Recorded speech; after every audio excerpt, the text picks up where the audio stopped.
Yes, indeed. The Oilers get the rare Game 1 victory over the Vegas Golden Knights. A very exciting game. Come from behind win. 5 straight come from behind victories for the Edmonton Oilers. Bouchard assist. Bouchard assist. We'll definitely take that. Welcome to the GCL Diesel Oil Stream postgame show. Can I do it, Tommy? Can I do it? Yeah, let's start it out. Here we go, Dusty. Hey, can I get a win ya? Oh, what a night! What a night. Boston Pizza's insane. This is a fun night. It was a good night. What a game. Unreal. Dominant for the last 45 minutes. They own them. They should have. I mean, they should have won even more comfortably. I agree. This is a very encouraging sign for this series, buddy. What a welcome surprise from the Edmonton Oilers. I was driving here in the first period. Stop was on full-blown meltdown because of the officiating. And I was like, oh, no, like, what's happening? And then when I got here, they were chanting Tommy's tab in behind us. After I got here, that was a near perfect final 45, 50 minutes. They were excellent. Incredible stuff. Vegas isn't as good as I think other people thought they were. That's a good point. Well, Lawless was talking about it late in the season. They just didn't seem to have the same type of jam, and I think we saw that a bit tonight, didn't we? Yeah, I think so. I couldn't believe on home ice that they had it taken to them like they did. Was it one shot in the second period? Yeah, I mean, they were barely in the Oilers' zone for the last 40 minutes. Yeah. No, this really felt like Game 4, third period on of the Kings series. When you just knew. Really, like you just sort of saw it and you're like, wait a second, if the Oilers play like this team, speaking of LA at the time, when you watched it, you thought watching that third period in overtime of Game 4, like, okay, if they play like this, I'm not sure the Kings have an answer for them. And if they play like they did in the 40 minutes here tonight, second, third period, I'm not sure the Golden Knights really have an answer for them either. That's impressive. That's a good point. Nanso, you want to jump in here? Dustin, Nielson, Tom Gazzola, Hernan, Salas. Listen, I want to give Nanso credit. This guy said it all along. The moment I got here, he goes, don't worry, they're going to be okay. Yeah, that's what he said to me right before we started the show. What a guy. I was telling Eric, how did you know? I said it on my show. I said it.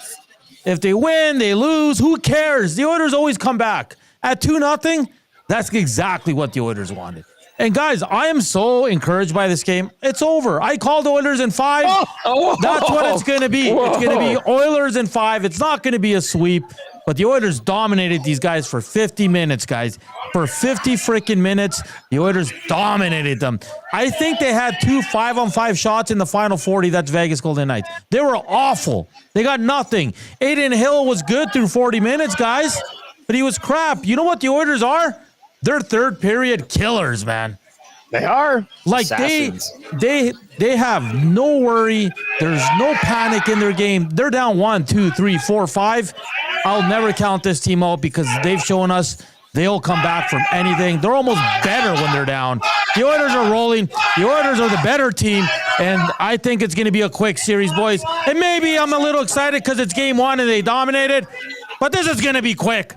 No, you should be excited, Hernan. They usually start series really slow and then come back and win them. Yeah. I mean, they've already kind of given Vegas their period. Yep. Now it's just the Oilers. Connor Brown. You see, I tweeted out tonight, Connor Brown tonight, and it was Mario splitting the North Stars in 91. Like, just walk. Wow. Theodore, what was he doing? I don't know. I don't know, but I know Theodore had a rough night, one of the games against Minnesota. I thought the Golden Knights defense, listen, it was 2-0 Vegas. Edmonton Storm's back with 4 unanswered. But it was just like watching a arm wrestle, and you give a little, and then it's just like boom, boom, boom, boom, boom, and then done. And then Connor Brown was the slam on the table, basically. Great arm wrestling reference. I did not have that on the bingo card for tonight's GCL Diesel postgame show. Hey, guys, and one of the most underrated players tonight, John Klingberg, a beauty pass to set up the first goal. Another beauty pass. Man. Jake Wallman Jake Wallman broke up 2 great plays that Vegas had, right? They were going to be great scoring chances. That was in the second period, right? Weren't we talking about that? He had one. Yeah, 2 in the second period. Jake Wallman and John Klingberg tonight, guys, they won't get a lot of love, but they should because they were fantastic. Well, weren't they? Did you see the hockey stats cards or whatever tweeted out the best defenseman in the first round? That was according to their analytics. Cam Fowler was 1. Yeah, well, he had a great And then series. it was Wallman, Kulak, and Klingberg. 2, 3, 4. That's crazy. It is crazy. And it's absolutely Kulak, nuts. knowing Brett Kulak, you would be like, okay, yeah, I could see because he's had a very consistent better season. guy, usually steps up in the playoffs and stuff. But the other two, Klingberg, we didn't even really expect to play in the playoffs. no. And he has just become, outside of the one where he fell at the blue line. Oh, yeah. But still got the puck in deep. That could have been disastrous. But he still got the puck down deep. What a game, man. This is a very impressive performance by these guys. Yeah, I'm pretty blown away, to be honest with you. You're quite encouraged right now. Yeah. I said this morning. What I said? Oilers in 6. I thought win game 1, lose game 2, win game 3 and 4, maybe lose game 5, win game 6. Right. I would still very much stand by that, but I mean they might take this thing in 5, like Hernan said. I mentioned the 5 straight come from behind victories. Rip City Step points out astutely that's He's the sitting first. right there. He's sitting right there. First time in history with 5 straight come from behind wins in a single postseason. Can I tell you what this feels like a little bit? Go on. It feels like 12-year-old Dusty watching the 93 Habs when they won 10 in a row in overtime. Oh my God. You always felt that they were just going to get it done. Now, I was 12 years old, and I was very oblivious to real life. And that was them. And they lost the first game in overtime in that playoff run. And then they won 10 in a row. And whenever it went to overtime, it was just like, that doesn't matter. They're going to score and win. Patrick Waugh's not going to allow a goal. And Muller or Damphus or Leclerc or Desjardins or somebody's going to go get one. That's exactly what happened. That's how it is with this team now. Like, when they fall behind, you just – like Hernan can very easily go on tilt. And even when they fall behind now, Hernan just like, doesn't matter. They're coming back. He literally said that when he was here earlier. I was like, it's 2-0, guys. This is exactly what the Oilers want. Exactly what they want. Exactly how they play. They start turning it up. It sounds so delusional for us to say they really wanted to fall behind 2-0. No, obviously but Hernan, they did. But you're kind of right, though, Hernan. Like, it gets them going. It gets them going. A wise man once said, it might have been on the GCL Diesel Oil Stream pregame show, dig pucks, not holes. There's Matt Kassian. Well, then I'm going to step aside, and I'll let Cass slide in here and have his flowers as well. You had yourself. You know what? Thank you for doing this, getting the Winya going. No, it's a great Winya chant here. Oh, very, very nice. You've got a delicious beverage right now. It's just a single. It's a work night. Yeah, but you also had what from Tony? I don't know if Tony's listening, but he brought me what I thought was going to be a smoked ham and chicken stromboli sandwich, which I love, but it was his own variety, and he had red onions on it. And I hate red onions. So I think Hernan was next to me. When Tony left, I kind of pulled the red onions off. But outside of that, it was delicious. So thank you to Tony. It was a good time. You're very generous because you offered me your onions. I did say Hernan could have my onions if he wanted. And he said, no onions. I'm surprised you didn't come eat them. Oh, no, thanks. Get out of here. All right, see you later. Get out of here. There's Dusty Nielson. It is the GCL Diesel Oil Stream post-game show. Edmonton 4-2 winners in game 1 over the Vegas Golden Knights. Of course, GCL Diesel, providers of the best diesel engine components around, from turbochargers to injectors, fuel pumps to sensors. They are the critical engine component experts, proud to serve Edmonton and Northern Alberta for over 50 years. Text us 780-218-9999. Get to the nasty chat as well. The nasties are here. Lieutenant Eric wants to remind everybody. Oh, there he is, really quickly as we bring in Cass. You want to say hi to Cass too? We got Lieutenant Eric here too. There he is. What do you have for us, buddy? Line him up. Line him up. I think I saw Curtis go like this. He's going to line someone. We're in the business. We're in the process. I wish Hernan was here. Yeah. Oh boy. Well, he's here with us in spirit. Well, in spirit, buddy. Okay, we got Lieutenant Eric. Let's bring Cass. Can we bring Cass in, Hernan? Yeah, of course. Give me a With all of second. us, it's just a big old party. Everybody's celebrating. It looks like Moss Pit's going crazy. Oh, that's wild. Cass, are you ready to go? Give me a thumbs up if you're ready to go. All right, he's ready to go. Okay. You said, and I alluded to Game Changers, dig pucks, not holes. How good did the Oilers do in that regard?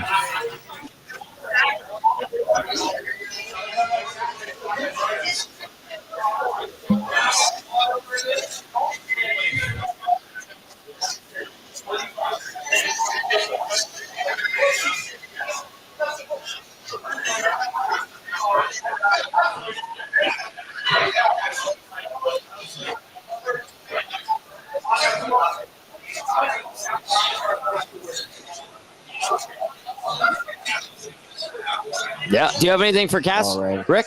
No, it's just I wish he was here in body. Yes. I know he's here in spirit, but Cass, I miss your body. That's what I miss. And maybe Hudson's Thursday at Bourbon Street. Hey, That would be lovely. that'd be nice. I'd be love to see you down there. But you're right, though. They did. This is great. Line them up. Yeah. 15 minutes, though. I thought the Golden Knights had the first period. Yeah, the jump. Outside of that, it was all Oilers, though. And I mean, coming out with letting the Golden Knights have one shot in that second. I think it was one shot recorded, right? Yeah. That they officially had. You do kind of get a tendency to think, well, you let them off the hook there, but they didn't. Like that was the thing with the Oilers, is that they let them. The Golden Knights only had that one shot, but they continued that in the third. Yeah. I thought that was important. Okay, line them up. This is cheers to Curtis, Tony, and the staff. And to Cass. And to Cass. And let me know if you can hear me now, because He's getting his microphone fixed. yeah, well, Right, yeah. the gain, people were complaining about being too loud earlier, and then I turned it basically the gain all the way down, and it didn't do anything, and so now it's apparently Now you're coming in super hot, Cass. Super hot. so. All right, we'll get that sorted out. Keep those texts coming in, 780-218-9999. Cass, is it working? Can we hear you? We'll see. I think it's just finding the right sound. It's finding the right sound, guys. The right sound. So let me know, Hernan, if that's okay, because I'm tinkering with it here a little bit. All right. Gazzola, Lieutenant Eric, Salas, Matt Kassian with you. Text us. We want to hear from you. Oh, yeah, he's loving it. Troll says, I watched game 1 and 2 versus LA. They lost. Didn't watch the next 4. They won. Started watching tonight, 2 goals against, turned it off, and they won. Guess I'll miss them winning the cup, but it's a sacrifice I'm willing to make. I was 0-2 coming out to these parties with you. And 4-0 when I stayed at home. The streak's broke now. It's broken. We're all Gene got the haircut. Yep. That's People were blaming him earlier in the day. Stoff's video. I mean, it's all Out the window. It's all going off. Don't worry about it. Doesn't matter. Don't worry Doesn't about matter. No. Yeah. All right, Cass, do we have you? Are you good? I hope so. I mean, you got to tell me if this volume's okay or not. Like, can you guys hear me okay? You sound like an angel. Yeah. Yeah. Well, beautiful. Beautiful. All right. Yeah, we're good on our end. Not holes. We're good to go. You know what? Earlier, Cass, I know Reid and them were saying that they couldn't hear. We could hear you, though, which was kind of weird. Yeah. No, Yeah. I could hear you loud and clear. Yeah, I don't know. It's all good. It's all good. Just like it's all good for the Edmonton Oilers and that semi-dominant performance day outside Oh, no. of what happened now. He should be here. You were cutting out. Yeah, Eric wants you here. I need he you misses here. your body. I missed your. I think we lost Cass, guys. So, Cass is frozen. Just going to your shot. get So him. it's LTE and Tommy right now. All right, Let's do Lieutenant Eric Tom Gazzola here at Boston Pizza Westgate, Edmonton with the 4-2 And a victory. great host as usual. Oh. You killed it tonight. It was fun. People were winning all over the place. A party atmosphere here at BP's Westgate. Great vibe. Yeah. Look at DVD's just sitting there. I think he's texting with people. He's stoic. Are you writing anything right now? Are you writing something? No, he's not even working. He's just drinking. Derek Vadis. All right.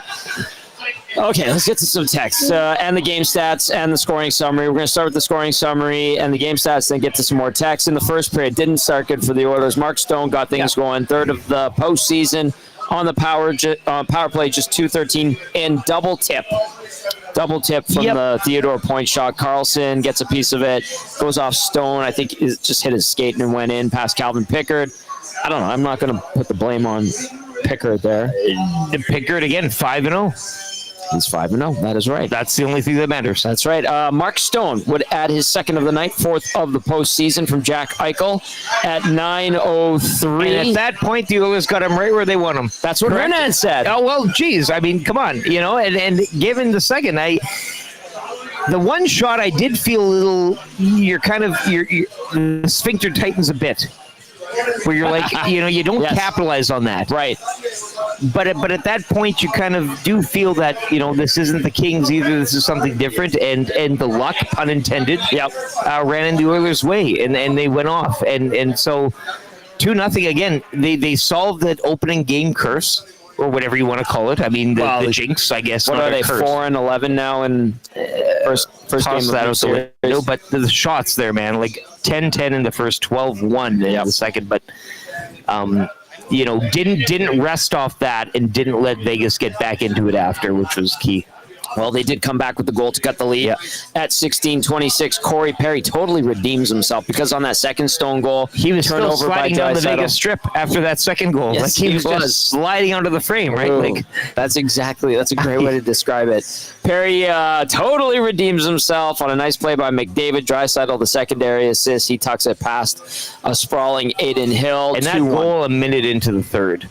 Yes. I mean, that is a great answer to that second period of not capitalizing off that one shot. Like that's the answer. Yeah. The goal he's alluding to, 57 seconds in. Draisaitl banks it off of Aiden Hill. They want to. Sean Bell came on earlier in the day and was telling, I think it was Reid and Jay, a lot of stuff down low, crush the crease, go from behind the goal line on Aiden Hill to try to create chaos. And I mean, that was fortuitous, but it was one of those. Gager spoke about chaos today, and that's what you need to. I mean, we talked about that in the King series too, but all the more important now, and you saw that with the Draisaitl goal. The Oilers continue to pour it on in the offensive zone, and eventually it's going to be Zach Hyman with a nice wrist shot, by the way. Didn't have to shovel that one in. He can do more than hit. That's right. Hey, he's a hitting machine. His third of the postseason on a nice play by Evander Kane and Ryan Nugent-Hopkins, and a good breakup in the Oilers zone to get things going the other way. Klingberg fires the puck up to Nugent-Hopkins. Nugent-Hopkins dishes it to Kane. Kane, nice cross-ice pass to Hyman. He goes top shelf at 16:58. This place went nuts. And then everybody had him. Connor Brown, right? I mean, yeah, it was top-notch in your book. But Connor Brown, fourth of the postseason, took the, as Big Uke was saying, the only guy that gets goaltender interference during the playoffs. But I mean, that 4-2 was the breath of this BP's Westgate kind of relaxed a bit after. I mean, that was the one. Yeah. Bouchard picking up the assist on the 4-2 marker. Shots on goal tonight, 28-17 in favor of the Oilers. They dominate the face-off dot, 63.5% to 36.5. Power play 0 for 2. What'd you see on that? A little sloppy. Whatever. Vegas 1 for 3 as well. But I mean, again, I think at this stage, and you look at the goaltenders as well, the only thing that matters is the win. And I'd say the same with Vegas coming out of the series with the Wild. We were talking about their plus minus for some of the players. At this stage of the game, you win the games. Yeah, win by hook or by ugly, whatever. Pretty, whatever. But you're winning, and teams know how to win, whatever it is. So Vegas, yes, they got past the Wild, but tonight the Oilers, I mean, the power play percentage, whatever you want to say it, Pickard gets the win, they get the win. That's all you need to. Those are the only stats that matter. That's all that matters. Yeah. 5 straight victories. Pickard is 5-0. Held the fort. Got a lot of help in front of him. Good, solid defensive effort. Block shots, 19-17 in favor of the Golden Knights. Hits, 42-33 in favor of Vegas. Giveaways officially, 14 for the Oil, 9 for Vegas. Takeaways, 2 each, according to the off-ice officials. Cass is good to go. Let's bring him back for the breakdown. Brought to you, as always, by South Fort Chev. You got a final word for everybody? I love you all, and I'll talk to you tomorrow morning at 6 o'clock. We are going to be rocking it tomorrow on the Nielson Show, 6 to 9. The Hangout as well, 9 to 11. It's a party machine. It's hard.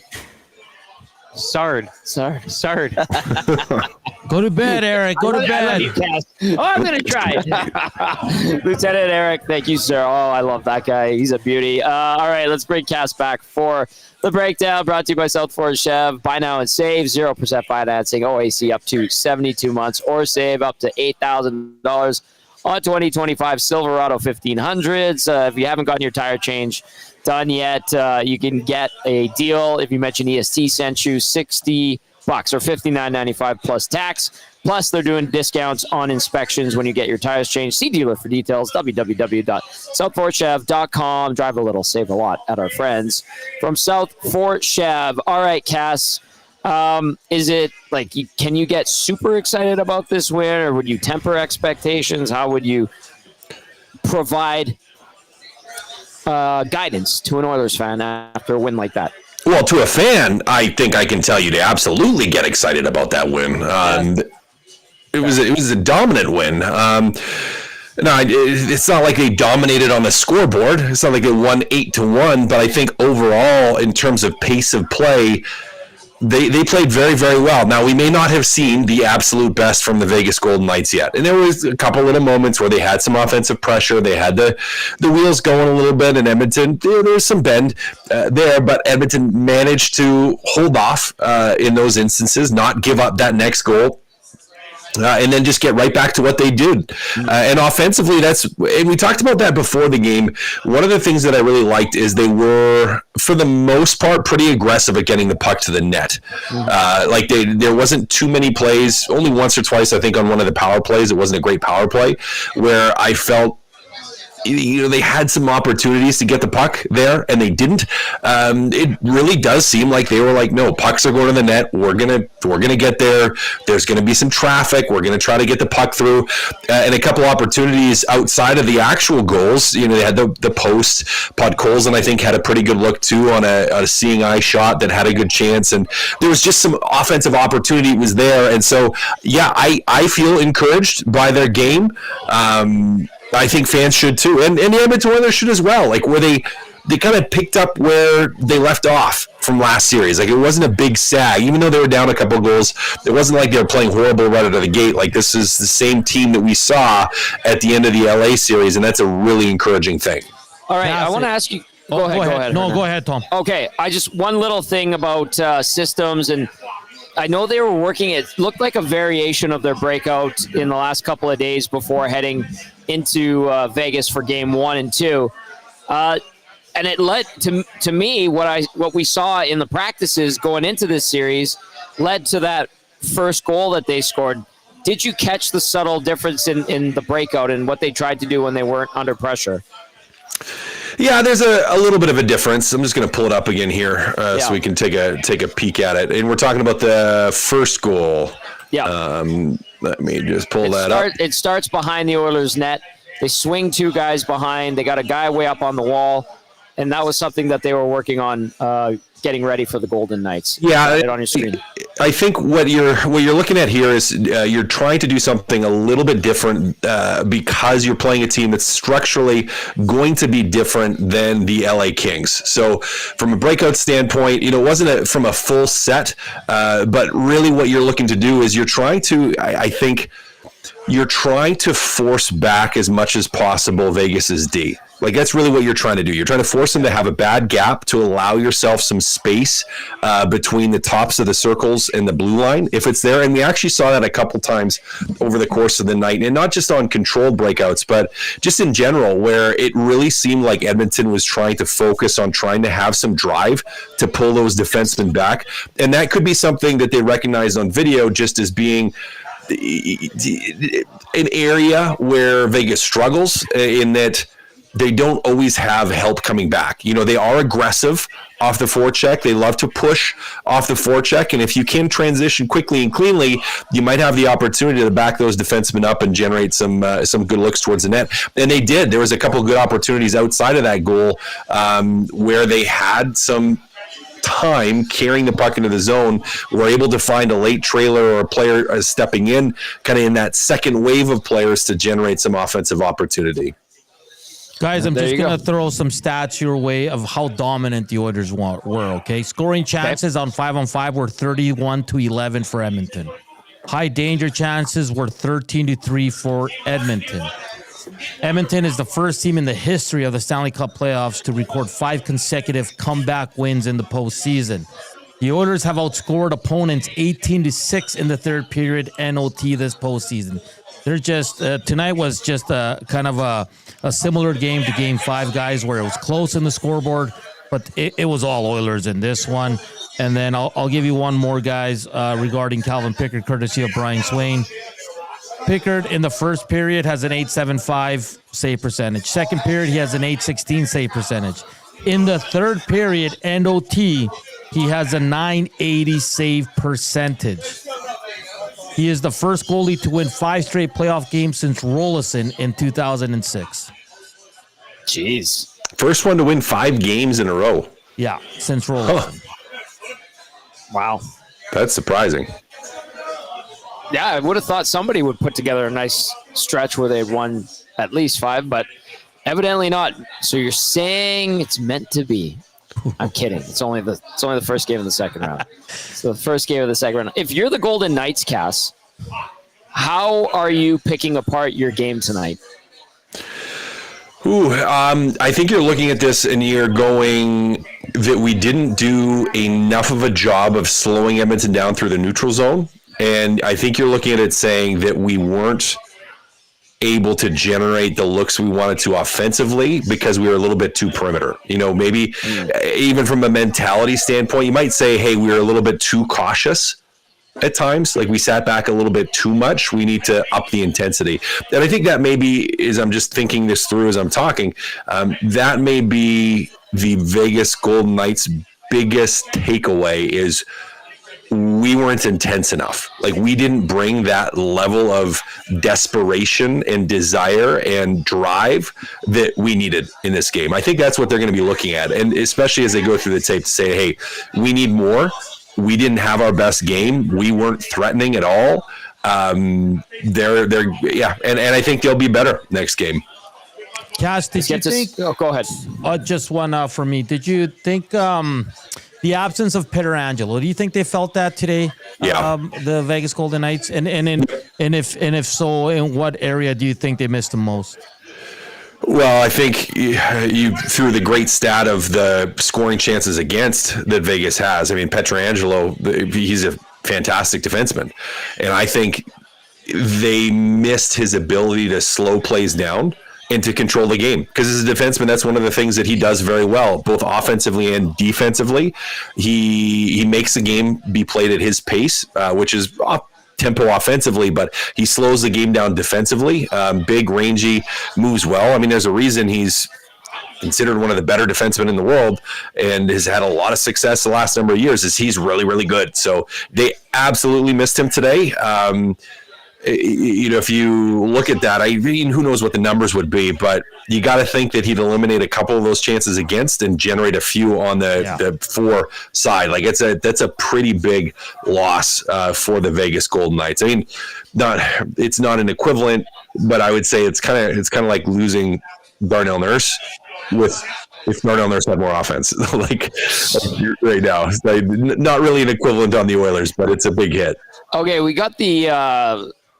They're showing post-game stuff from Vegas right now on Sportsnet, and they had a stat, guys, that the Golden Knights had won 19 straight games in the playoffs when leading in the third period. That streak has been snapped. Edmonton obviously plays well coming from behind. Going into this series, the Oilers were 3-2 when the opponent scored first. Vegas 4-0 when scoring the first goal of a game this postseason, and Edmonton flips that script again. So, could the Oilers be in the Golden Knights' head, or is it still too early to even suggest that, Cass? Way too early. This series is just different to me than that LA Kings series. That LA Kings series, you had years of history of LA losing year after year after year to the Edmonton Oilers, and so I think there's a buildup there. And yes, I know that there's player turnover, but I think just mentally, like there's some baggage there for the LA Kings where they just couldn't get out of the first round, couldn't beat the Oilers, and Vegas isn't carrying that. So I think there's a little more at this time in the series, a little more reset on a game-to-game basis where the last game doesn't matter as much. I don't think the outcome of this game will, from a momentum standpoint, carry over. Now, you're hoping for the Edmonton Oilers that the feeling and the style of how you have to play, and that you want it to carry over for them, but I don't think the Vegas Golden Knights are going away here. I think they're going to be much better in game two, and Edmonton's going to have to be better as well. Like I think you probably are going to get challenged a little bit more in the defensive zone than you were tonight. And if you can continue to lock it down and play like you played, you're gonna win. Like if you play every game this series like you played tonight, you win the series without question. And we said that before the game. Like Edmonton is their own worst enemy in this one. If they play like that, if they play how they're capable at that higher end, I don't think there's a way that Vegas beats them. If body language is any indicator, I'm watching Corey Perry and Calvin Pickard at the podium right now after the game in Vegas. They look very stoic, and they don't look gleeful whatsoever. Like if you would have asked me, did these two guys win their hockey game tonight? just by looking at them in this press conference? I'd say no. Do you think that's a good thing? That's a good mindset? Yeah. I want them not to be stoic. They're very stoic. I'm not going to lie to you. I want them to be businesslike. Right? You want them to be businesslike. You don't want them just being like, we're not spraying this champagne in the room because we just won game 1. Like, there's 3 games left to go here. The Edmonton Oilers just came back and beat a team that was beating them 2-0 in a series. So they know that this series is far from over. They know that Vegas probably has better than we saw tonight from the Vegas Golden Knights. And they know that they have to be ready. So, yeah, I'm happy there's some stoicism. I'd be nervous if there was just like loosey-goosey up there. That's a good point. Okay, what we're going to do here, Hernan and Cass, we're going to read a couple texts, and then we're going to get to some of the clips from the room, and then we'll get the look ahead from Cass into game number 2 of this series. We do have Reid Wilkins coming up later with Reid's Read. Lord Furbaby, first text from Lord Furbaby. What a handle.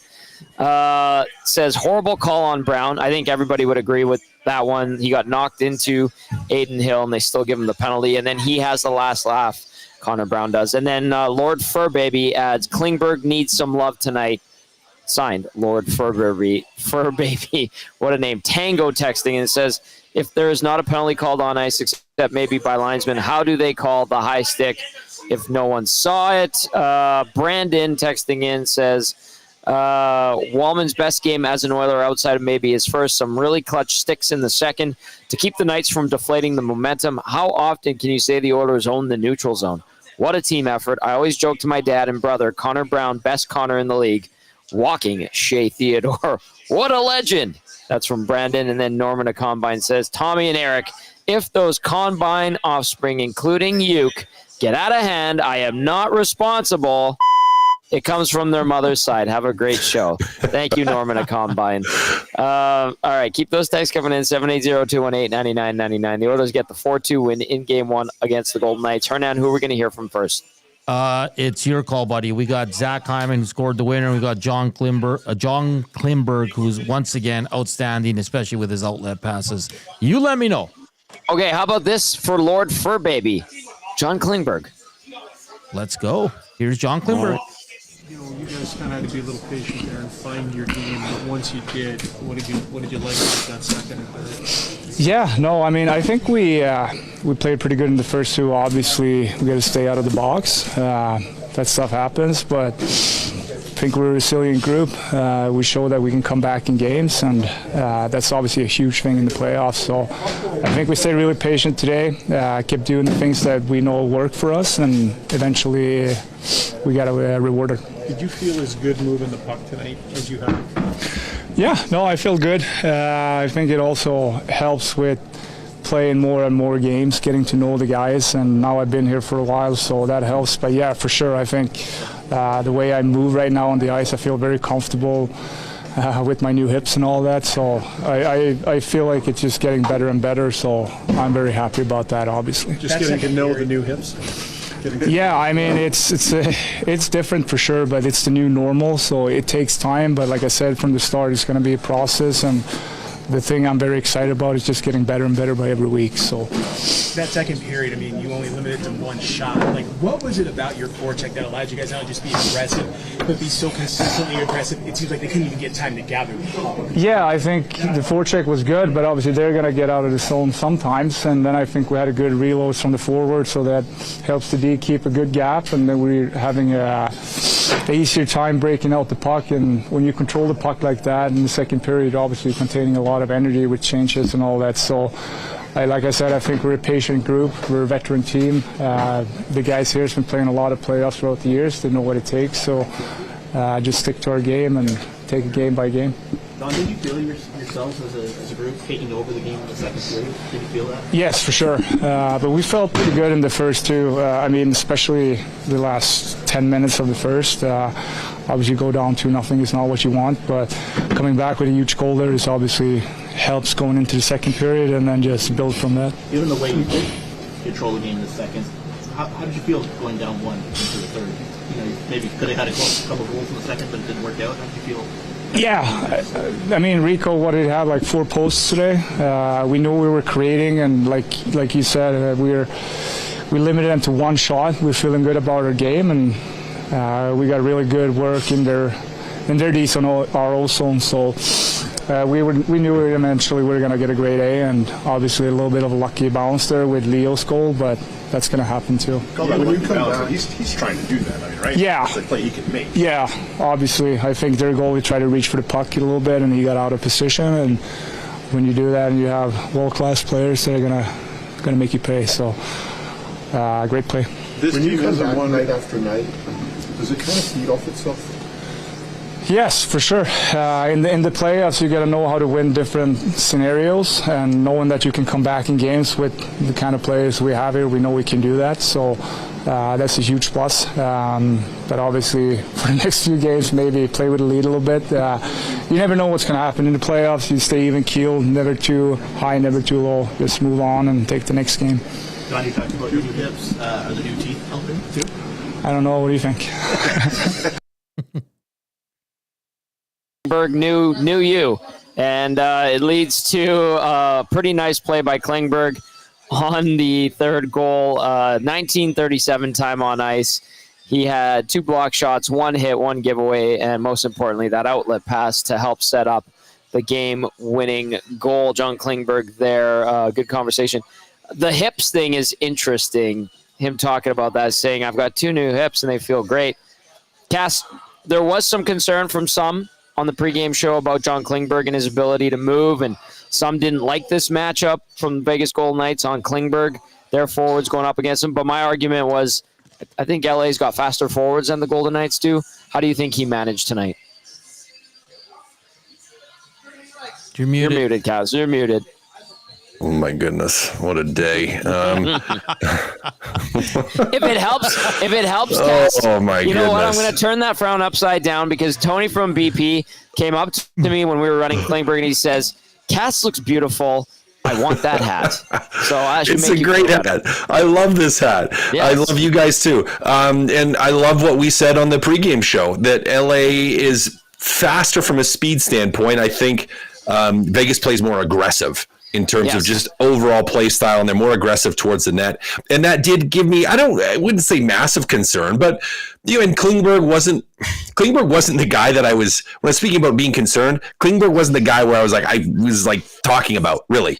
I was speaking more to the guys that still are going to play the lion's share of the minutes in, like, your Evan Bouchards, who can struggle sometimes under pressure, Darnell Nurse, who wasn't at the level he was at all regular season for a good chunk of that first series. And they held up well to it tonight. And Edmonton, as Klingberg kind of said, they did a pretty good job of moving the puck out of their zone efficiently and cleanly, which I think really, really helped overall with dealing with that pressure. So, yeah, from a speed standpoint, I don't think Klingberg struggled at all today. Like, he looked solid. He looked really good. And really up and down the lineup, we didn't see a lot of Ty Emberson, but outside of that, everybody looked really good today. Wallman, I thought he got the 1 goal against, I don't know what he was doing, below the goal line a little bit, out of position, out of where he should have been. But beyond that, the defensive core as a whole played a rock solid game. So yeah, they were able to deal thus far with the speed of the Vegas Golden Knights. As I said, though, I think Vegas has another level that they're going to get to here. They're going to look at this and say that they weren't intense enough. They didn't pressure Edmonton enough. They didn't force as many turnovers through the defensive or neutral zone, or offensive or neutral zone, as they would like. So you're going to see the pressure ramp up a little bit, and it'll be on Edmonton to continue to deal with that. But for now, Klingberg, along with everybody else, did a pretty good job. Here is the time on ice share for the defensemen tonight. Evan Bouchard led the way, 26-27. Darnell Nurse at 23-38. Brett Kulak, 21-31. And then you've got Klingberg, 19-37, like I mentioned. And then Wallman, 18-22. And like Cass was alluding to as well, Ty Emberson, just 6-43. Okay, I want to get to this one before anything else here. Hernan, unless you want to jump in, but I have one. But no, go ahead. Okay, this is from Jeremy in Sherwood Park. It's via the nasty chat. And Jeremy says, can you guys explain how the high sticking penalty got called when the refs missed it? My wife was ready to lose it. And I thought I heard Louie and Jack say that there was the call. There's Taylor. Oh, there he is. Say that there was a call on the ice. But the Oilers had possession of the puck, did they not? And there was no whistle for a little bit. And then they reviewed it. Can someone give me the explanation on that, Cass? Do you know? Yeah, well, I think for those penalties and high sticks, I think they can confirm with the linesman, if I'm not mistaken. Like, the linesmen have the ability to assist with those calls, which is probably what would have happened. Yeah, you have the little commune, they all get together, and the linesmen are like, yep, that was a high stick, that's what we saw. And then it gets called. You can review it that way. That's what I'm assuming. However, linesmen can't call like little penalties beforehand. Like, they couldn't call a hook or an interference or something like that. High sticking is one of the ones where they have some leeway to be able to influence it if they saw it and one of the officials didn't. The too many men penalty, also same thing. For example, they have the ability to do that, and that's, I think, just with some of the plays that happen so fast, they have the ability to make those calls. And we've seen that before, guys, right? In the past, even the Oilers have benefited from a few calls that were missed, and then they go to the video and then they give the penalty. Confirm it. So, yeah, I don't know if you guys caught it towards the end of Klingberg. He was asked about his new teeth, and he was like, "What do you guys think?" Yeah. So not only a new hit, but new teeth. Oh, very nice. He's feeling like a new man. He's playing like one in the 6 games he's played this postseason. All right, Cass, heading into Game 2 Thursday night, you said that the Golden Knights are going to talk about their intensity. If you're the Oilers, how do you counter? What do you think the focus will be for both sides going into Thursday night's Game 2? Yeah, well, Edmonton's going to focus on having more of the same. They're going to talk about coming out with the same type of intensity, the same type of efficiency in puck movement and transition and being aggressive and attacking the net, getting pucks there.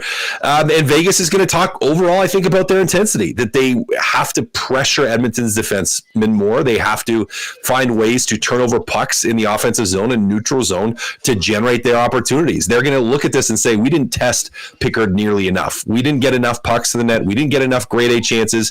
We didn't force enough turnovers to get those grade A chances, so we better up the intensity, up the aggression. So look for overall a better, more aggressive, more intense Vegas team in Game 2, and Edmonton's got to respond in kind. They have to up their game to another level, again, which they're fully capable of doing. Cass, great work as always, my friend. We'll catch up with you on Thursday. Sounds good, fellas.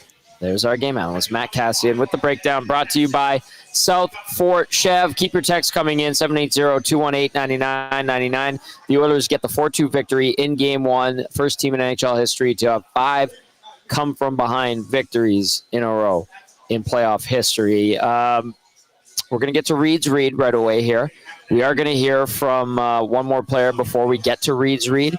There's a text I'd like to rattle off from Dirty Curdy. Says, how can we not love Zachary Martin Hyman and his goal-scoring face? Yes, indeed. That was a huge goal by Hyman. So let's hear from the guy with the GWG tonight. And then when we come back, it's going to be Reid's read on the other side. The first game's a series. I sense you guys are tired of losing them. You haven't had great runs of series. What does it mean to come in here, erase home ice advantage, come back on a team, all those things in the first game for a change? I mean, it gives you a great opportunity, obviously. You steal one in their rink, and now you have a chance to take both. So we haven't been in that spot a lot. We've always kind of had to fight from behind in series, and it's nice to get the first one out of the way early. Confidence building first win. You get down to nothing, and then you really kind of took control of the game for a large part of the last, say, 50 minutes. Yeah, I think from picks out, I think we reset. I thought, like I said, Picks made some big saves. He lets in the next one, and it's 3-0. It's a lot harder. So he made all the saves he needed to make to just keep it at 2 and give us a chance to fight back. And then I think just our depth has been really good. Like, we're scoring 3 different lines scored. So John, it's good. Sorry to interrupt. No, you're good. John said he's getting used to his new hips. What have you noticed in maybe the quality of his puck moving here in this last little bit? He's moving. His hips are moving. I mean, I think like when Klingy's at his best, playing against him, it was always hard to read as a winger because his hips are going millions of different directions. You don't know which way his feet are going because his hips are opening and turning. So obviously for a guy who uses his hips a lot to have that kind of surgery, it takes time, right? I think you saw with Brownie with the ACL. Like I had my ACL. Like when you have a big surgery, you don't just flip the switch right away. So I think you're seeing a confident Klingberg, and I think that's a really good thing and a big help when we're missing a big piece like Eki for him to step up the way he has in the LA series and this series. I think a lot of people probably wrote his career off, and I mean, he's a heck of a player. You get the goals, of course, in the third, but how crucial was that second, knowing that A, you were getting chances, but B, you were limiting them in a way to where they struggled to even gather the puck at times? When we're playing our best, I think we're fast, and when we're fast, we wear the other team down, and it's hard to generate because you're tired and you have to change. And I think for us, we have to just get to that game right from the start and make it easier on ourselves, not being down in games. But I think we have experience to win games in a lot of different ways and in a lot of untraditional ways.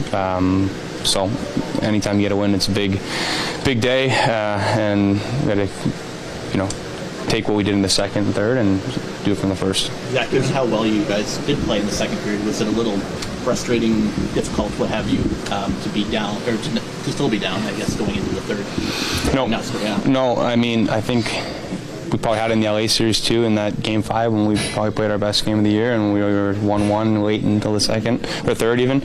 So we know that if we play our game, if we play like that, we have a really good chance of winning, and we don't focus on when we're going to score. It's just a matter of time if we're playing that way. So I think we just focus on that. We don't get frustrated. We just continue to go out there and continue to get chances, and then eventually the dam's going to break. You mentioned Connor Brown's name.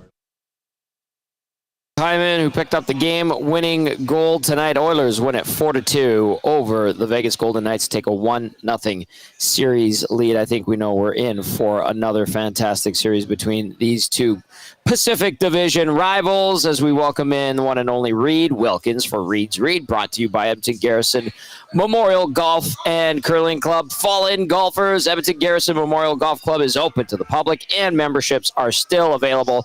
Join the ranks today and experience top-tier golf with a proud military tradition. For more info, visit egmgolf.com to enlist.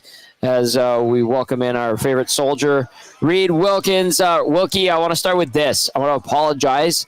I didn't make it in time for the hit I was supposed to do. I left early to get here to BP Westgate, and it took like an hour and 15 minutes. So I just want to say sorry on the record to you. Some takeaways, initial takeaways for you after that win tonight. We're talking about an Oilers win in Game 1, a rare time that we get to do this. Yes, breaking with tradition. I don't get to say as is the custom tonight. Yes. Just a completely relentless performance again and again. I don't know what's going to happen, Tom. It's hard to win it all. Mm-hmm. But if there is anybody who doesn't believe in the Oilers, I would really like to hear their argument and back it up. Other than I've been burned by this team so many times in the past. You know what? It's not 2011, okay? They're not blowing a 2-goal lead in the third period to the Chicago Blackhawks, okay? This is different. This is incredibly different. This is the highest level of competition in the sport. Once you get to the Stanley Cup playoffs, they're in the final 8. They're playing another championship caliber team, and they owned the last 45 minutes of the game. Just incredibly impressive. They certainly McDavid and Draisaitl play a lot. The first line plays a lot, but they play all the lines. Arvidsson and Janmark and Podkolzin were out in the last 5 minutes. Connor Brown is clearly the best he's ever been as an Oiler, maybe the best he's ever been in his career. Yeah, he's completely in charge out there. And it's how you feel watching the game. Like at 2-0, I was like, okay, it's not over. Like it sucks. They're down again. Yes, you always worry if the third one goes in and it's 3-0 and it starts to get out of hand. But it didn't. And then Perry gets that big goal late in the first, and then they own the second period. And then, early in the third, they got a bit of a bounce, obviously, with Draisaitl to put that one in. And then they just never went away. And but I thought from a standpoint of what the Oilers were worried about, or at least what we talked about Vegas' strengths coming into the season, Vegas scored goals on their two biggest strengths. Right. Power play and off the rush when the Oilers turned the puck over. I actually didn't think Draisaitl, I don't know. Like, I know people have asked, is he 100%? I don't know if he is, because some of his games, it's like he's excellent and then he might make a turnover or can't get as much juice on a pass as maybe he would like. And I think he lost the puck or turned the puck over on the play that led to the second goal. So, Vegas got a power play goal. They scored off the rush. They didn't really grind down the Oilers or create a lot of busyness in front of Pickard, which is kind of, when I think of Vegas, that's more what I think of. They didn't do a lot of that. And then once the Oilers ramped it up, they were able to go to work. So, Vegas got a couple of goals off their strengths, but they didn't generate much else off of that. I think Evander Kane continues to make a huge difference. Whenever he is on the ice, it seems like the puck winds up in the offensive end of the rink. He's been excellent at getting pucks out along the boards, whether it's passing it or chipping it out or muscling it out because he's such a big guy. And I think we got to credit the pass he made to Hyman on the game-winning goal. I know that's a standard kind of play. The guy drives the middle, drops it off, and you fire it. But you got to make that pass. And he put it right on Hyman's tape. He had to fire it hard. He got it across. So you've seen Kane's power and you've seen his skill on display. Really, Tom, and I was thinking this during even in the second period, I think the biggest challenge to the Edmonton Oilers in this season is Adin Hill. I said after game one of the Kings series, they can get to Kemper. And I think we saw tonight, and I said this before the series, Hill's a better goaltender than Kemper. Throw the stats out. Why was one guy picked for Team Canada and one guy wasn't? Because the people who watch hockey all the time know. Adin Hill's a better goalie than Darcy Kemper. And I thought he made some very good saves tonight. He clearly catches the puck better, even though he fumbled that one that led to the Draisaitl behind the net goal, but that was kind of a funny play. So I think that's the biggest threat, is that Adin Hill is good enough to steal a game in which the Golden Knights are vastly outplayed. And quite frankly, he flirted with doing it tonight. I mean, he doesn't give up a lot of rebounds. He's got kind of that big upper body that he throws in front of a lot of shots. It almost looks like he's wearing a Garth Snow-esque chest protector. Which are illegal now, by the way. Right, I know he isn't, but he looks like it. And he's very well positioned. So I think he's the biggest threat to stopping the Edmonton Oilers in this series. But, I mean, just an impressive game. They just refuse to go away, really, except for Emberson. They use all their players. Even the fourth line plays, what did they wind up at, about 10 or 11 for those guys? Right now. Robertson. So Puck Poulsen played 8, didn't play as much. But, they're still being used. Maybe you could say, okay, is it going to come back to haunt them if Emerson doesn't play a lot? But he kind of goes out there to kill penalties and in certain situations. So now, I want to read something else, though, Tom. Go for it. Thomas Drance, I assume you know him. I know Thomas Drance, yep. Now, he covers the Vancouver Canucks, and best I can tell from his Twitter account, he's not at this series. Okay. And I've always enjoyed Thomas's reporting, and when he's been a guest on shows that I've hosted, this is what he tweeted after the game. No Pietrangelo, no Dorofeev, and presumably there were a bunch of other Golden Knight players gutting it out while under the weather. Nevertheless, the extent to which Edmonton's top gear outpaced their opponent in Game 1 was downright terrifying. Why is he presuming the Golden Knights had other players ill? Maybe they did, but I question him making that assumption if he's not on the scene. Just saying. Yeah, well, Thomas likes to get in the mix. I know that. By the way, he was the Panthers PR guy for a while. Yes. I would assume somebody that works with him at The Athletic, closer to the team, provided him with some information. That I would give him the benefit of the doubt and say he's not going out on a limb and saying that. I would assume he's getting some sort of intel from someone around the Golden Knights that has an understanding of what's going on. And that is a great segue, because I was going to ask you, there was no Pietrangelo, who's a very good defenseman still, even though he's a little bit older in the NHL. They had to go with Caden Korczak. Korczak didn't play a Ty Emberson 640 or whatever. Korczak actually played tonight 13:04. Nick Hague was at 14:15. You had Hannafin leading the charge at 23:15. Theodore at 22:48. Brown walked him on that goal, by the way. Whitecloud at 21:23. And McNabb at 18:49. So to you, how much of a hole was left behind by Pietrangelo and his illness? Well, I think it's a pretty big hole. I thought Korczak played pretty well. I know he didn't play as much as Pietrangelo would have. I think it's a hole. There's no doubt about that. And I think if he's back for game 2 and healthy, that's clearly going to help Vegas.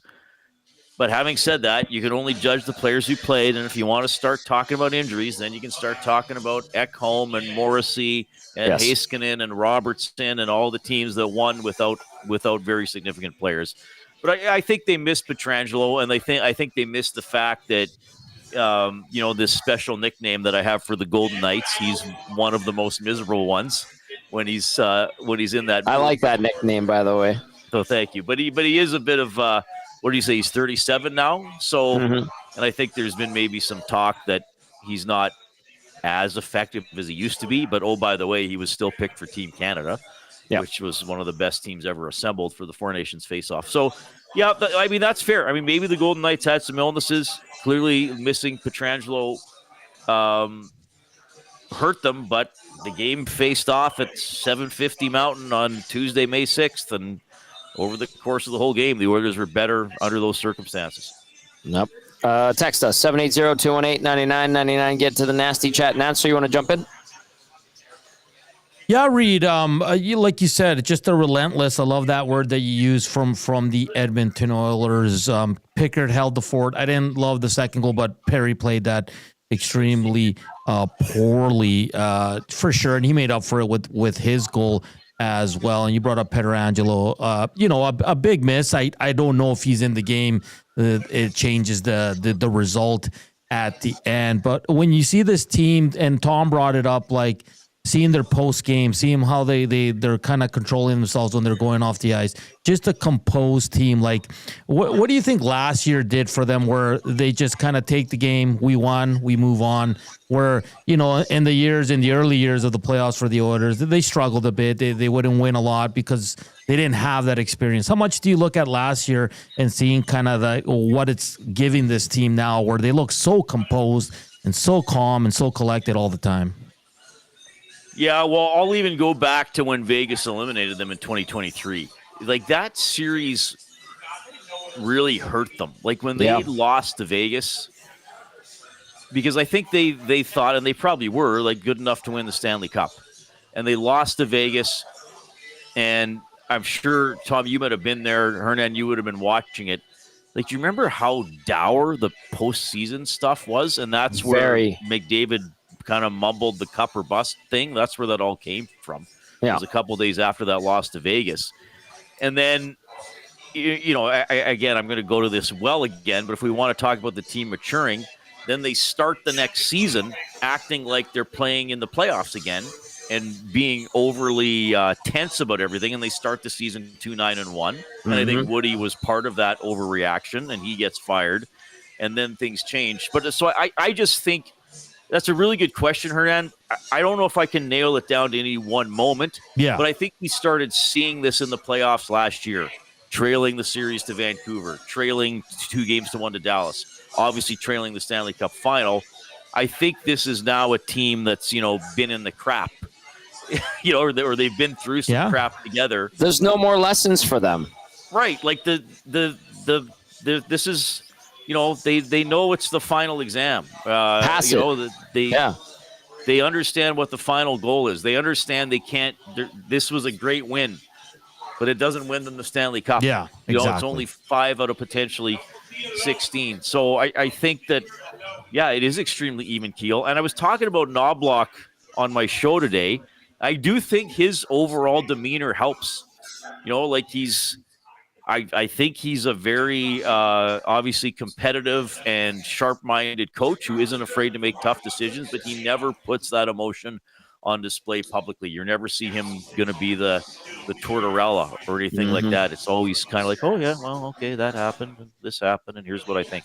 I think that has helped them as well over the last year and 3 quarters he's been the coach. This is Reid's Read, brought to you by Edmonton Garrison Memorial Golf and Curling Club. You can text us 780-218-9999. Get to the nasty chat as well. Hit that thumbs up button. We appreciate it. If you haven't subscribed to our channel, please do. We are so close to 12,000 subscribers, which is an awesome number as we continue to build up our fantastic station. EST, of course, proudly partnered with Play Alberta. That's been huge as well. All right, let's go to Jimmy O. Jimmy O says, I think the NHL might want to test Brown for PEDs after his performance tonight, offense, defense, skating. And he also adds, with the crowd in Vegas tonight, I don't think the Golden Knights have home ice advantage. You saw some orange and blue in there. Always expect to see orange and blue at Vegas Golden Knights games when the Oilers are in town. Ontario Momes says Klingberg is Bouchard with more urgency. And the Oilers' D's passing forced Vegas forwards to not get stuck low. I asked this to Cass. I want to ask you this. Did you notice some subtle differences in how the Oilers were moving the puck and how they were breaking out tonight? Well, I just think that I didn't notice like Cass would be better at noticing anything in terms of positioning or exact tactics. But, I mean, the 5 defensemen who play the most can all handle the puck and pass it up the ice, right? So Emberson's not as good a puck handler, not as good with passing, but those other 5 guys, especially now that you have Klingberg healthy and playing very well, and Wallman added at the trade deadline, now anybody can go back and get the puck and turn it up ice with a sharp pass. Now, in the first period, let's be honest, not all the passes were very sharp, and wasn't it Wallman who gave one away? Right at the blue line when Brown had to get back and break up the 2-on-1. But I think that their ability, and that gets the forecheckers off you if it's dumped in and you're going to get it and the Oilers are already passing it up the ice. I did not like the goalie interference call on Connor Brown, by the way. No, me neither. I thought he was absolutely shoved in. I didn't think that should have been called. I understand at full speed why it probably looked that way to the referee, but I thought he was clearly shoved into Aiden Hill. Nobody's going to disagree with you here. That was a bad call, but they made it anyway. And Reid, I know you are good with the rules. We had Cass kind of explain it, but people were furious, frustrated, and annoyed by the Ryan Nugent-Hopkins 4-minute double minor for high sticking. Just to clarify for those who didn't catch it, why can they review that one, Reid, if you can remember off the top of your head? Because they can review a 4-minute or a 5-minute. There you go. Oh, you got your he's going to get his rule book, which he keeps handy. I believe this is the pocket rule book that he always has in. No, I actually was about to sneeze. And I didn't. Oh, were you? Oh, I thought you were going to grab your rule book that you carry around like a Bible. The 4-minute or the 5-minuters can be reviewed. Okay. And that's why sometimes you'll see a hit that's clearly not a major penalty. But they'll say, okay, let's call it a major and take a look at it. And then they call it a 2 or sometimes take it off the board altogether. So, I think that's the situation there. They could call a 4 so they could review it and then look at it. I like that was enforced correctly as far as I know. So I don't have a problem with that. And then they did a good job talking about that other stick that was friendly fire, a Vegas player, high sticking a Vegas player when I think Brown was going to get a penalty in the second period. Runner texting in says, finding depth when you have 97 and 29 on the same line means this is a different Oilers team.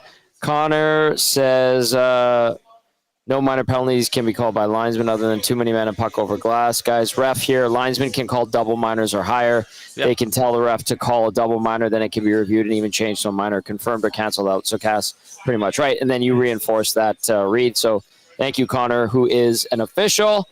Not Fred says this. The power play needs to be better next game. If they can score one on the power play, make Vegas pay. They lose the special teams battle again tonight, Reid. 1 for 2 on the PK, 0 for 2 on the power play. Didn't look overly threatening to me, at least, the power play. What are you seeing there? Yeah, some missed passes, I thought, and I thought they're trying to get on McDavid and force him, kind of like LA did. So maybe they're borrowing something from the Kings a little bit. I know it's simple. I'd like to see Bouchard just fire away, but they're also trying to work the puck down low. I mean, they did have that one jam play when McDavid dug it out of the pile there, but the whistle had already gone. If that whistle hadn't have gone, that would have been a goal because he got it right over to Draisaitl. But yeah, there was the power play didn't look as sharp as it did. I mean, they threw some pucks away and probably missed some zone time as a result. All right, Reid. Thursday, game 2.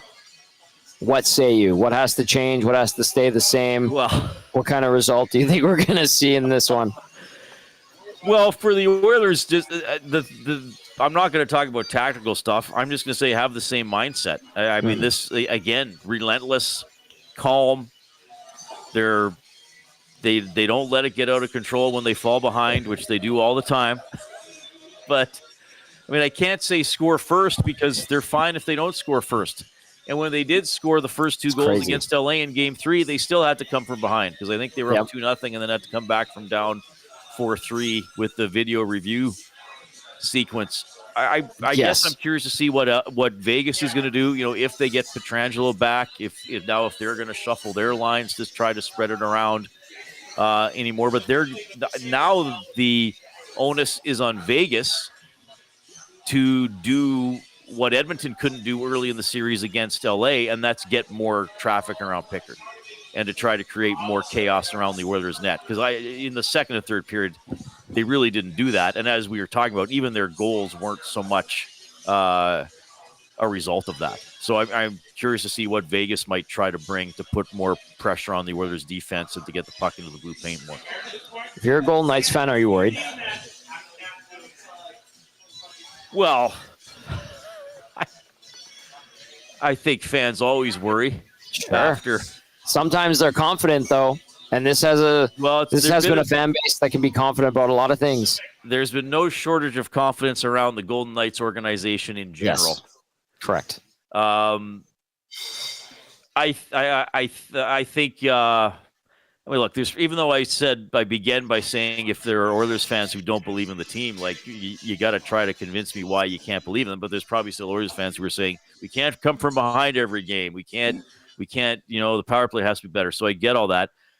I think if you're a Golden Knights fan, you should be worried about falling behind 2-0 on home ice because I don't think that's a lead the Oilers would relinquish given the maturity of the team now. That's a fair point. Reid, excellent stuff as always. I look forward to seeing you tomorrow. Bye, Reid. Thanks, Tom. Thanks, Hernan. Okay, bye. Get out of here.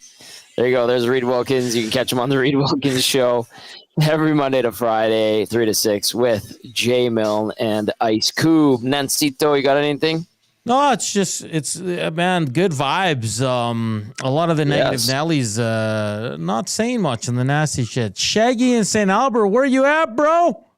Shaggy's he kind of changed his tone a little bit. I saw him after they won the series. I'm just bugging him. He was on there today. He said he's still cautiously optimistic. But as Shaggy says, that's fair. That's a step in the right direction. He likes to say put up or shut up, especially in the postseason. No, fair enough. But all in all, like Reid made good points. Like Evander Kane was just a menace. Frederick hit. They hit 2 posts. I know Frederick hit one. I can't think of the other one right now. Might have been Kane or McDavid. McDavid, I thought, had one too, didn't he? Yeah, I think it's McDavid and Frederick. But it's so impressive, Tom. Like this team, we were all kind of, what kind of team's going to show up today? But like now, and I thought Reid made the best point there when he was going, hey, it doesn't matter if they score first. Like we all keep saying score first. But with this team, Tom, I'm not even trying to be a funny guy or anything like that. I'm seriously saying like it does not matter who scores first when you're playing the Oilers. It doesn't. It's insane because that's not how you're supposed to, quote unquote, play the game properly. Yeah. But they do it, and they have success, and they claw their way out of it. It was nerve-wracking. I think there are some fans that now just go, well, that's what they do, and then watch. They kind of chip away, and they win. Yeah. They're doing that again, and they came back a lot early in the season, in the regular season. It's just like, yeah, okay, they're not out of it, I guess. Don't let the third one in. They should be fine. And they usually end up fine, which is ridiculous. It's insane. It's insane. It is. This text says Wallman is leading the Oilers now with a +9. I don't think a lot of people had that on their bingo card going into the postseason. Okay, let's get to some business here. Let's go to the turning point of the game presented by Advantage Sport Medicine and Physiotherapy. Connor McDavid's got a team of specialists. You've got a bag of peas that are frozen. So get the same locker room approach that's trusted by the best in the game at Advantage Sports Medicine. Book your assessment today at www.advantagesportmed.ca or call 780-460-9977. I am going to go back to the start of period number 3. And to me, this is when the Oilers really took over and you knew, okay, they've got this game. It was Leon Draisaitl 57 seconds in to tie it up, a fortuitous bounce. He banks it off of Aiden Hill's pad, and it squeaks into the net. But at that point, Hernan, I honestly was like, okay, here they're doing it again. Here they are doing it again. Exactly. This is what they do. They're doing it again.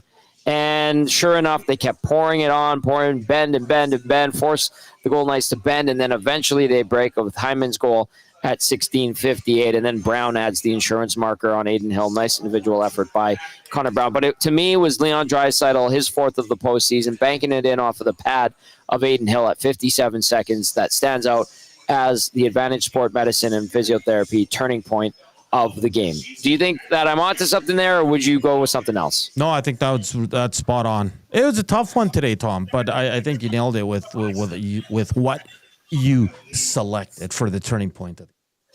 Okay, before we get to the player of the game, Shaggy has chimed in. Yes. Says, I was ready to start typing my strongly worded message about how Oilers did not show up at beginning of game and were sloppy defensively after they went down 2-0 early. Then they kept working hard throughout the rest of the game and were patient and tied it and then took the lead late with Hyman and Brown's goals. It is just the first game, but if they play like this the rest of the series, they will win. Pickard, solid again. We'll forgive the .882 save percentage, and he would have to have 2 bad games in a row for Skinner to start in this series. Down 2-0 to the Kings and come back with 4 straight. Down 2-0 to Vegas. Come back 4 straight goals. Defensive play was great for the last 40 minutes of the game. This makes me feel better after the Leafs won last night. Shaggy in St. Albert. There you go. So Shaggy turned a corner, which is good. Yeah. It's all in good fun. And to be fair to the Oilers, like the power play, it was a double deflection, Tom. Like I wouldn't say it started poorly. The Stone goal was bad on all. That was the turnover from Draisaitl, the way they defended it in their own zone. And totally. But after that goal, it was all Edmonton Oilers. So Shaggy, stick with it.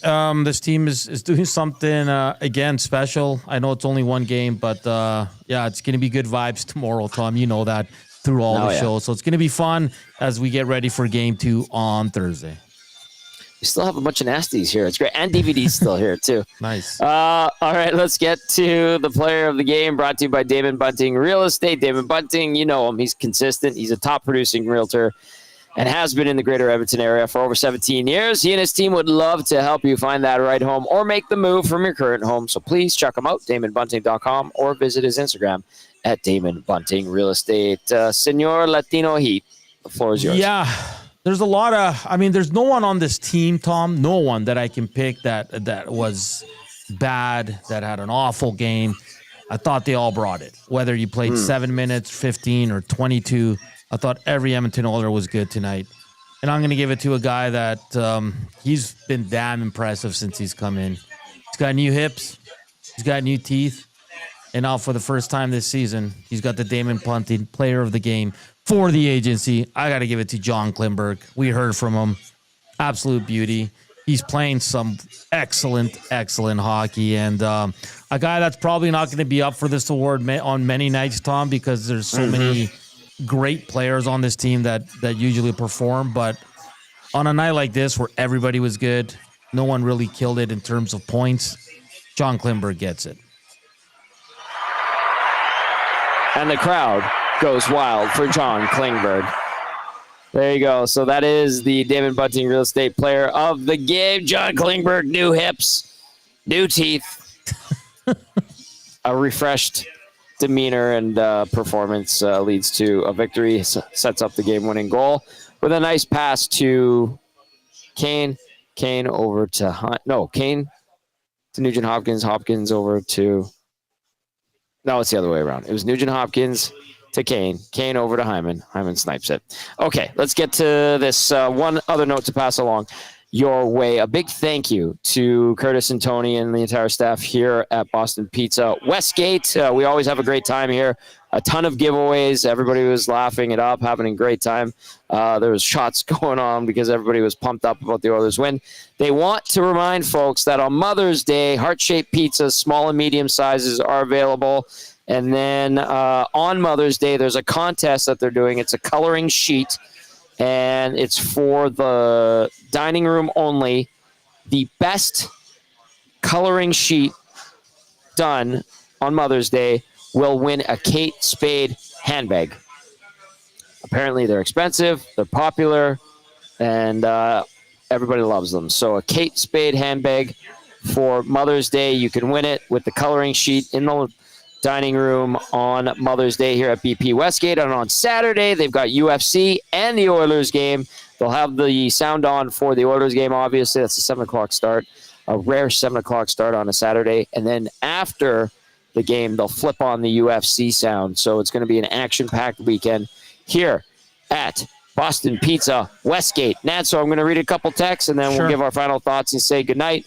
This text comes in, says, Bouchard had a fantastic defensive game tonight, led the team with 20-21 time on ice at 5-on-5, and was only on ice for 2 scoring chances against all night long while being on the ice for 19 chances for. Absolute wall at defending entries. That's nice to see because he did it the last season in the playoffs. He did it the year before in the playoffs and late in the year. That's what you need from him. He is capable. Look at that. He did it again. It's nice to see. So good recognition there. This text from West End Rob said, boys, if the Knights are sick, the forwards need to pound the Vegas defensemen as much as possible, particularly Pietrangelo when he gets back in. Raimai, good to hear from Raimai, says, since Gene got a haircut, I think it's time for LTE haircut. LOL from Rye Guy. And then also adds, I know the power play has been struggling. I really missed the dry one-timer, but gotta do something different. This one from Millwoods. Matt says, I think they won today so handedly because they watched Bob Stauffer's masculine intro video he made. Oh, God. That video, man. Staff. There's a few and you know now, Staff. Tom. There's a few now, Tom. Now, did you see Rashog did one? Yeah. Rashog did one with the AI. He probably made poor, is it Gooby? Who's his producer? Yeah, something. And Steve Taylor. Like, those guys are great. They do God's work working with Rashog, who's a beauty, but I'm just teasing. I hear he's been taking shots at me, so I'm gonna fire a hard one back at him. But they've got a great program too, so go check them out. Him, Struddy, and Robbie Brown. No, it's Zuby, not Gooby. Gooby does custom skates. Zuby is the producer over at Got Your Back, along with Steve Taylor. They're awesome over there. Anyway, but yeah, it's just cringe. Stop. Oh my God. Anyway. All right. Nat, so final thoughts from you. Yeah, I mean, dominating performance by the Oilers tonight. Oiler fans should be happy. Now it's one game, and I think the most important part is that the Oilers players know it. It's only one game. You see it in their demeanor after the game. Very professional, very calm. And, yeah, man, I can't wait for game 2 now. They can take a stranglehold on this if they win that one, and we'll see what happens. Obviously, you're going to get a better effort. Vegas was not good. One shot in the second, barely any shots in the third. They struggled mightily. I thought Aiden Hill was the one bright spot. He was pretty good, Tom, up until the Hyman goal, and then the Browns just, you got to give credit to Connor Brown. Absolute finish, beauty finish by him. So, Tom, on to game 2 on Thursday. It's going to be another fun one. Hudson's, West Edmonton Mall. You can catch us there. Join us for game number 2. Like Hernan said, we are going to be live on location. That game gets going again, 7:30. We start at 6 right after the Reid Wilkins show. Awesome turnout tonight here at Boston Pizza Westgate. To all of our nasties, a huge thank you. To everybody who watched and listened to the postgame show, you guys are awesome. We appreciate you. Can I get a win, yeah? Win, yeah! There we go. The Oilers take a 1-0 series lead against the Vegas Golden Knights. 4-2 is your final. They'll look to make it a 2-0 series lead on Thursday. For Matt Kassian and Reid Wilkins, and of course, the Latino Heat, Hernan Salas, I am Tom Gazzola saying, have yourselves a great night. Get some rest, mix in the water. We'll see you tomorrow.